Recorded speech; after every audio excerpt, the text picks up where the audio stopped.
so happy, but why at the same time do I feel this sense of sadness? It's logical, because when you really, really want something, the absence of it doesn't feel so good. And you're not feeling both of those things at the same time. You're feeling really, really happy or really, really sad, but you're not feeling both ends of that vibrational spectrum at the same time. You might be trained, as many humans are, to weigh the pros and the cons and the pluses and the minuses, and you might be really good at thinking there and thinking there and thinking there and thinking there and thinking there, but you don't need to. When you say there's so many things, but they're all pointing to a singular theme, so we'll just chew there about that. What's on your mind? I just don't even know where to start. I'm gonna just go back. No, wait. You do know where to start. You know where to start. Where you want to start with us in this focused moment is on something that matters to you a lot. That's where you want to start. I just have the feeling that I can feel people's energies. You can. Well, everyone can. And that speaks to why you're there and there and there and there and there. We know that you were listening to us as we began. And we're talking about how most humans are observers. And when you are sensitive to energy, that means you're not just observing with your physical senses, you're observing vibrationally too. But you don't want to just an observer of so many things. You want to train, and we mean that in just the way that word means to you. You want to train yourself into a vibrational frequency that then limits what you can observe. I think that's one of the issues. I observe things. It's sort of like going into a bookstore. We're just going to keep interrupting you till we rein in your energy. Oh, it's fine. Until we influence you into your alignment. It's like going into a bookstore with no real sense of why you're there. You would be overwhelmed with the subjects and the things to select from. But if you have an idea of what you're looking for, then you have a better experience. And so what we really want to talk about, it's what you want to talk about, it's what you are about, and it's a subject that we are just now forming a new word around, even though we've been talking about all of this stuff for a long time through this format. You're talking about influence. You're talking about how important it is for you, through the choices of what you think about before you get out there where people are, the choices that you are focused upon that cause you to find vibrational harmony with that greater point of view that we've been talking about already here today. Because when you, and it's not hard to do, find resonance with your own inner being, now you're tuned in, tapped in, turned on to the frequency that is really who you are, and now you don't have access, you're not empathetic to all of the scattered energy that's going on all around the planet. You're in vibrational harmony with who you are, and now you are an influencer of alignment, not a scattered person that's buffeted around like a cork on a raging sea. Can you feel that? Mm-hmm. You heard it and you feel it, and it's what you're asking for, isn't it? Mm-hmm. So the blocking out, I see things like I'll see somebody treating somebody or not acting kind towards someone. Or so our question to you is, what's going on in your vibration that makes that your point of attraction? Because I want to fix that person and make them better.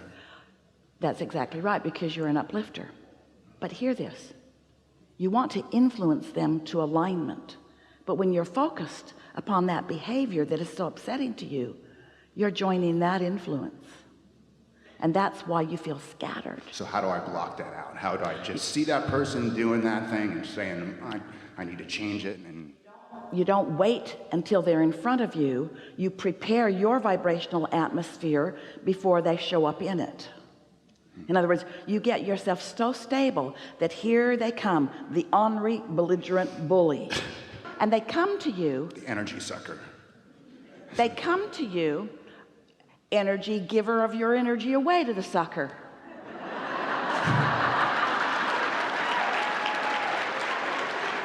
You're blaming them for your lack of preparation. I didn't do anything about finding my alignment with who I am. I just came out into the day and I found you, and it's your fault. Well, you found me because we have some things in common. And it's not because you're a bully, it's because you're a bully watcher. You're a bully not liker. You're a bully wanting to stop. But that's not how it works, because there's no law in this universe of exclusion. There's only the law of attraction. There's only the law of inclusion. Now see, here's the thing. This bully that you're watching is not only that. This bully has an inner being who is wanting to call him or her home to alignment. But for whatever reason, that person is not there. And when you see them and are upset by them, you're not there either. This is why we began as we did today. If you're not in full concert, in full harmony, in full blending, or somewhere close to it with your inner being, then your influence is scanty. And then your relationship with them, the bully that you want to stop bullying, becomes one of weakness of action. Then it's almost like you have to be the bigger bully to the bully to make the bully not be a bully. What? You can't get there from there. And so how are you going to harness your influence? Wait, how are you going to allow yourself to be harnessed by the true influence of well-being before you then want to express it or focus it towards someone else? Well, think about something that makes me happy, no matter how small and insignificant it's going to be. That's right. And when is the best time for you to do that? As soon as I feel that attraction to observe that negative. Exactly the wrong time. What you just said was, I'm not yet in sync with who I really am, but I'm out in the world and I'm seeing reasons that I want to be in sync, but I'm not in sync. But boy, I can see the reason that I want to be, but I'm not. But I can see the reason that I want to be, but I'm not. You got to get there first. It's the preparation of your alignment that is your dominant work, not the looking around for the reason for the alignment. That's why we call this creative process 3 basic steps. Step 1 is you know what you don't want. Do you know that you do all of your creating? Hear this. You haven't heard it in this pointed way from us before. You do all of your creating in step 1, because that's when you're exposed to the I don't want this, therefore I do want this, and I don't want this. So all those bullies you've been watching and that you've personally experienced are what has caused you to put this huge desire in your vortex, and your inner being is completely lined up with that and knows the power of your desire and is calling you never-endingly toward that knowing, toward that opposite of bullying, which is security, toward that opposite of bullying, which is love, toward that opposite of bullying, which is connection. So in moments when you're not being challenged by what you're seeing, that's the time for you to prepare your vibrational atmosphere. In other words, in a very rudimentary, very simple example would be, if you were going to be the championship boxer of the world, you wouldn't wait until you were in the ring with the first opponent before you started moving your body like that. You would have done a lot of training first, a lot of it. And you would have confidence in your stability and your stamina and your strength and your endurance and your clarity. The preparation before is what it's all about. Physical preparation in that example, and mental preparation too. But you don't just wait until there's somebody there with their gloves on before you say, oh yeah, maybe I could do this. And so the preparation for being the uplifting teacher that you are is by being tuned to the energy, to the power, to the clarity, to the leverage of this energy that creates worlds. Because if you're not hooked into that, then you're just going to have a fight like the rest of them are, and nothing is going to happen as a result of your including yourself in that fray. So I wake up in the morning, I do my meditation, and I ask this to meet nothing but happy, joyful people all day long, and I'm on a roll doing that, and I'm feeling great and fantastic, and here they come. Here comes that person. I'm doing great. I'm not even observing anything. But listen to the contradiction in what you're saying to us. So I want to help people who are not in alignment find alignment. I want to be an influence, but I don't want to see any of them today.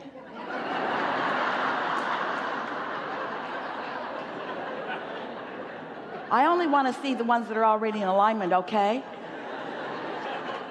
Which is it? Are you an uplifter? Are you so incapable? Now, we're just playing with you here. We're going to tease you just a little bit. Do you think that you are so incapable of maintaining your alignment and influence that you only want to see happy people all day? Aren't you really saying, I'm happy to be out there and see some of all of you, and who I really am is this. And if any of you are in the vicinity of what I know you want and what I know I want, then maybe we'll have a meaningful rendezvous. But I'm sure not gonna go looking for the one of you that's the most disconnected from who you are and give my undivided attention to you, because when I do that, your influence will win. And this is the thing that we really want you to hear, because there's really a big weirdness in that. Hear how weird this is. We're going to speak as if we are you. I am an extension of source energy, and I have the ability to meditate and other things and align myself with this loving creative energy that creates worlds. I have the power to do that. And yet sometimes I can meet up with someone who's not tuned into that leverage, who just has a whole lot of negative momentum going, and their negative momentum dominates me. What's up with that? It can only mean I'm over there in their world and they're better at being ornery than I am. Think about it. That's what that means. Do you really want to win the battle of who can be the biggest and the baddest and the meanest? Do you want to have the sharpest tongue? Do you want to be able to dig the deepest digs? Do you want to control like that? No, that's not who you are. You will always lose that game, because nothing about you wants any of that. And you know what? They will always lose that game too, because none of them want any of it either. But they're still fighting it out. In other words, there's this whole crowd of disconnected beings duking it out and triumphing over one another in this paltry, mediocre, puny, unpleasant cesspool of not being even close to who they want to be. That's not the game you want to play in. You want to tune in, tap in, turn on. You want to feel your clarity and your power, so much so that you can see the value even in that bully. What he's thinking about himself right now, and even what he's thinking about you right now, has no relevancy to what you think about him, because you're tuned in to the fullness of who you are, and you know his true value, not his temporary separation from it.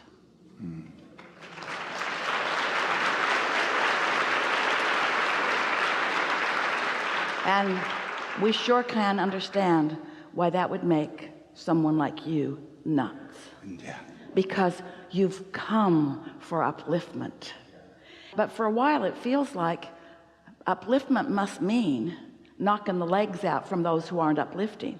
So if I could just push hard enough against all those bullies and all those mean, negative, hateful others, if I could just obliterate them through my pressure to them. And we say, only problem with that is law of attraction says you're not obliterating them, you're giving them power.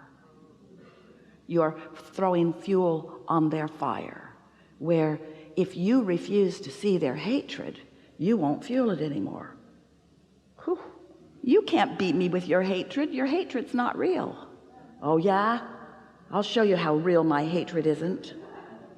Well, I really wasn't asking for that. See, in other words, we're not saying confront. You can't reason with unreasonable, but you can get into your own power, and you can be guided into the situation where you can be of greatest value.